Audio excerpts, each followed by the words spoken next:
JobsOhio is a private nonprofit economic development group that seeks to attract investment in the state.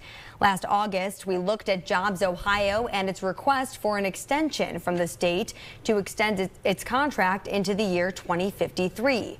The current contract runs until 2038, and the extension is estimated to cost between $10 and $22 billion. Kaitlyn McCarthy has the first part of a four-part Watchdog series. Good evening, Kaitlyn. Good evening, Madison. Just last week, the state did approve that extension. JobsOhio says this extension could not wait, but some say it's a bad deal.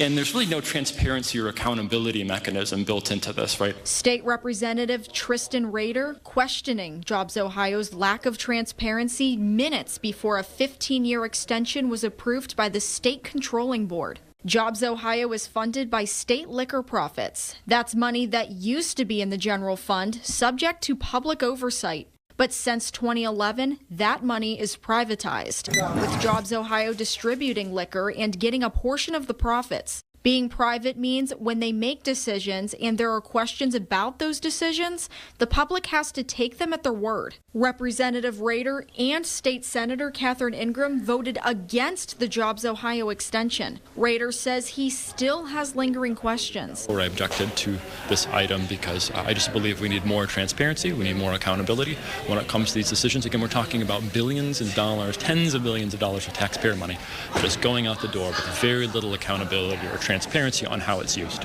Ohio Controlling Board member and Ohio Representative Brian Stewart defends JobsOhio. Part of why we're successful is we're able to go out into the market, have discussions with potential employers, and lure them here without having every single part of the deal subject to being disclosed to their competitors before the deal is even done. That makes no sense. In 2011, when JobsOhio was formed, it purchased the liquor franchise for $1.4 billion. Attorney General Dave Yost had asked that this extension include a similar good faith offering. This new deal dilutes the value of the original deal. And I think I owe it to the people of Ohio that I represent to raise these questions and offer some ideas about how we can do it better. The extension went forward without any similar upfront payment, but that has raised questions across the political spectrum. JobsOhio right now is set to go till 2038. So we already are looking at, today's, what you got, 13 more years. Why are we so anxious to extend it to 2053?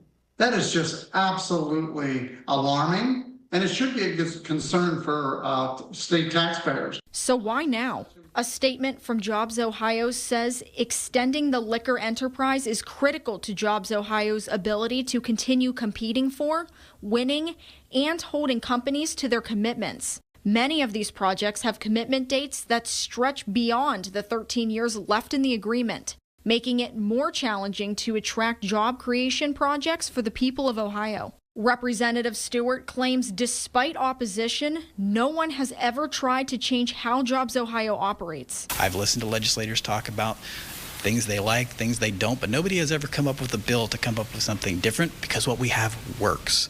In 2022, Ohio State Senator Kaitlyn Ingram did introduce a bill that would require JobsOhio to follow public records and open meetings law, with exceptions built in for competitive purposes. But it died in committee without a single vote. Representative Rader says he plans to try again. It's something I want to work with legislators on. I've already asked our friends over at the Legislative Service Commission to draft me a bill to see if we can't create more transparency and accountability specifically through legislation. In the coming days, we'll dig into JobsOhio's impact in the Valley through its local affiliate, Lake to River, and how some public officials use the group's privacy to shield their work from the taxpayer.